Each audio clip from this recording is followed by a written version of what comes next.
Ça fait longtemps qu'Apple nous vend ses iPads comme étant des machines capables de tout faire, que ce soit du montage, de la retouche photo, de l'art bureautique, enfin bref, tout ce qu'un MacBook pourrait faire, mais tout ça sur iPad. J'ai voulu tester et n'utiliser que mon iPad pendant quelques jours afin de voir si je pouvais réellement tout faire avec mon iPad Pro M2 et si je pouvais totalement remplacer mon Mac. Je vous réponds à tout ça dans cette vidéo et surtout avant de commencer, n'oublie pas de commenter, liker, partager et surtout t'abonner, c'est super important pour l'algorithme.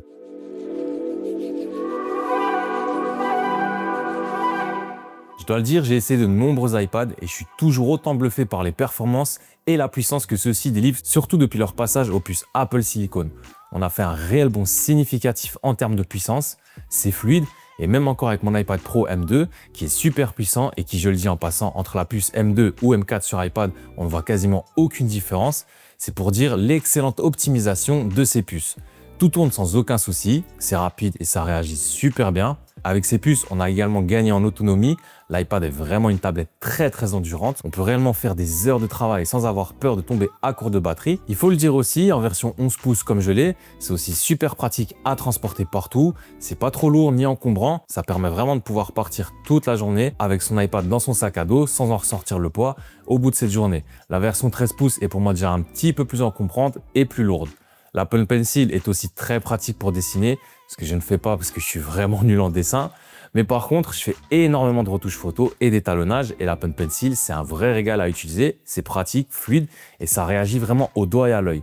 Pour moi, c'est un outil indispensable quand on est créatif sur iPad. Ça permet d'être vraiment beaucoup plus précis sur mes retouches photos par exemple.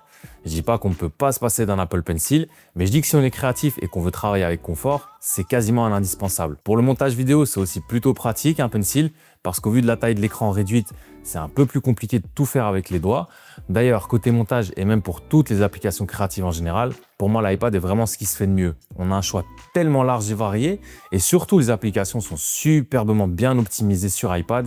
Tout est généralement bien pensé sur les applications iPad. D'ailleurs, pour ceux qui ne sont pas encore abonnés, abonnez-vous pour ne rater aucune de mes vidéos et me donner de la force et continuer à faire grandir notre communauté. Parce que je vois qu'encore beaucoup de personnes non abonnées regardent mes vidéos et je vous remercie vraiment tous de votre soutien. Mais n'oubliez pas de vous abonner pour me donner de la force et donc pouvoir continuer à vous délivrer du contenu toujours plus qualitatif. Et c'est simple, par exemple pour du montage, on a LumaFusion, Final Cut ou encore DaVinci Resolve qui est un vrai programme professionnel et qui est utilisé dans l'industrie du cinéma. Donc ça montre que l'iPad est vraiment pris au sérieux pour le côté créatif.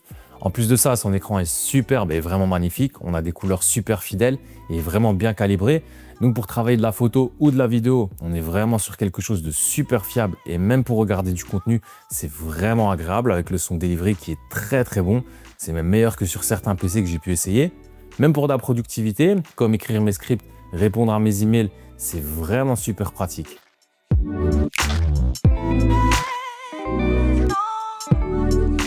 Mais alors où ça coince? Pour moi, le vrai problème de l'iPad, c'est pas la puissance, parce qu'on le sait, ils sont surpuissants. Son vrai problème, c'est iPadOS. C'est un excellent OS qui est vraiment fluide et pratique, mais qui n'est pas conçu pour utiliser un iPad comme un MacBook. Et il y a certes Stage Manager, mais qui personnellement ne m'a pas du tout convaincu. C'est pas encore ça, et je trouve qu'on retrouve pas cette facilité qu'on a sur un MacBook à naviguer dans le multitâche et dans les fenêtres ouvertes. On est encore trop loin, je trouve, d'un vrai dock façon MacBook.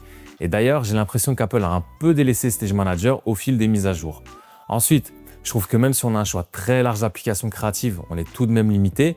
Prenons l'exemple de DaVinci Resolve. Je peux faire mon montage et mon étalonnage, il n'y a aucun souci là-dessus. Ça tourne parfaitement et j'ai vraiment rien à dire d'ailleurs là-dessus. Par contre, chaque action que je vais vouloir faire est beaucoup plus compliquée. Ce qui me prend un clic sur mon Mac va me prendre 2, 3, voire 4 manipulations dans DaVinci, ce qui augmente au final considérablement le temps de montage pour une vidéo. Et de plus, on n'a pas accès à toutes les fonctionnalités comme sur la version desktop. Et ça, je peux le comprendre car il faut que ça reste bien optimisé pour l'iPad et que ce soit pas non plus trop fouillis au vu de la taille de l'écran. Mais c'est encore un frein parce qu'au final, certaines tâches devront être finies sur le Mac. Et il y a d'autres soucis comme par exemple vouloir connecter un NAS. C'est tout simplement pas possible de le faire avec un iPad. On pourra y avoir accès à ça, aucun souci. Mais pour ça, il faut quand même que le NAS soit connecté à un Mac. Donc le Mac reste encore indispensable. Et surtout, un des gros points noirs est que pour avoir une expérience beaucoup plus agréable, il faut passer par de nombreux accessoires. Et on le sait, Apple vend ses accessoires à des prix exorbitants. Pour faire de la bureautique, je le dis honnêtement, sans clavier, c'est juste l'horreur. Faire tout sur l'écran pour taper, c'est juste pas possible, surtout pour écrire un script comme par exemple les miens qui font entre 4 à 5 pages. Je sais pas si vous vous imaginez taper 5 pages directement sur l'écran de votre iPad. Ça fait donc déjà une dépense en plus et même si on achète des marques comme Logitech, on est souvent dans les 100 € si on veut quand même quelque chose de robuste. On a également la Pen Pencil qui coûte entre 100 et 150 €, ce qui augmente encore la note. Et au final, tout additionné, on arrive quasiment sur le prix d'un MacBook Air en 13 pouces. Ce qui peut fortement laisser à réfléchir au final sur le choix à faire. Mais ça, je vous le dirai en fin de vidéo.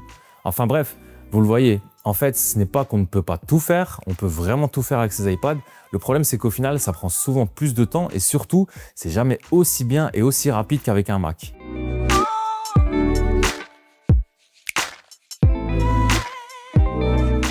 Alors, je vais être très honnête avec vous, j'avais voulu essayer de tout faire pendant une semaine uniquement avec mon iPad, mais honnêtement, c'est pas possible, surtout en montage et étalonnage.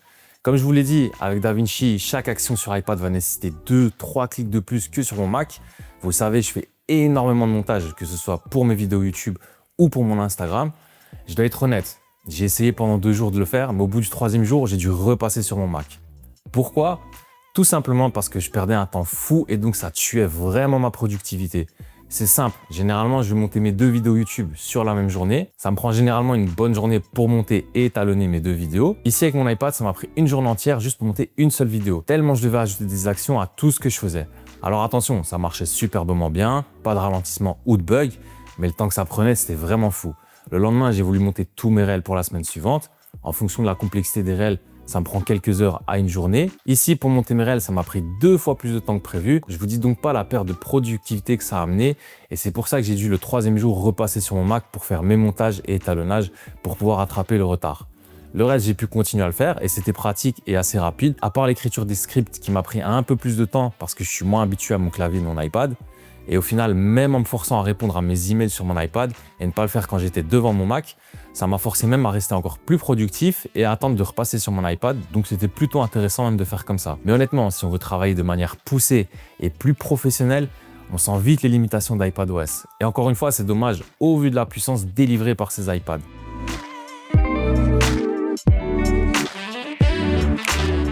Alors est-ce que l'iPad peut remplacer un ordi? Je ne vais pas être catégorique et dire non, ça ne peut pas. En fait, ça dépend réellement du profil de la personne. Pour les personnes qui font beaucoup de dessins, je pense que ça peut être intéressant d'être uniquement sur iPad ou encore pour un étudiant, voire un débutant dans la création de contenu. Mais si on veut travailler de manière professionnelle, je pense pas que ce soit viable. Ça demande beaucoup plus de temps pour faire certaines tâches.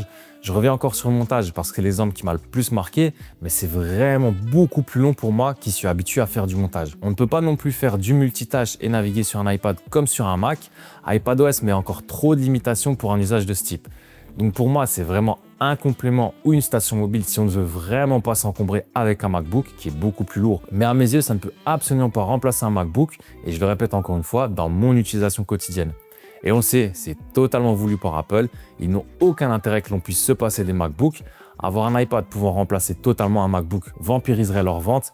Et donc Apple préfère jouer sur cette ambiguïté de dire qu'on peut tout faire comme sur un Mac sans en laisser vraiment la possibilité de par l'OS en grande partie. Donc oui, l'iPad est une machine excellente et qui peut vraiment tout faire, mais comme je l'ai dit, elle est simplement bridée par son OS. Est-ce que vous pourriez vivre 100% sur un iPad en 2025? Dites-le moi dans les commentaires, je veux vraiment avoir vos avis. Et comme toujours, n'oubliez pas de liker, commenter, partager et surtout vous abonner pour soutenir la chaîne et me donner de la force et si vous avez aimé cette vidéo. Je vous dis merci à tous et à la prochaine.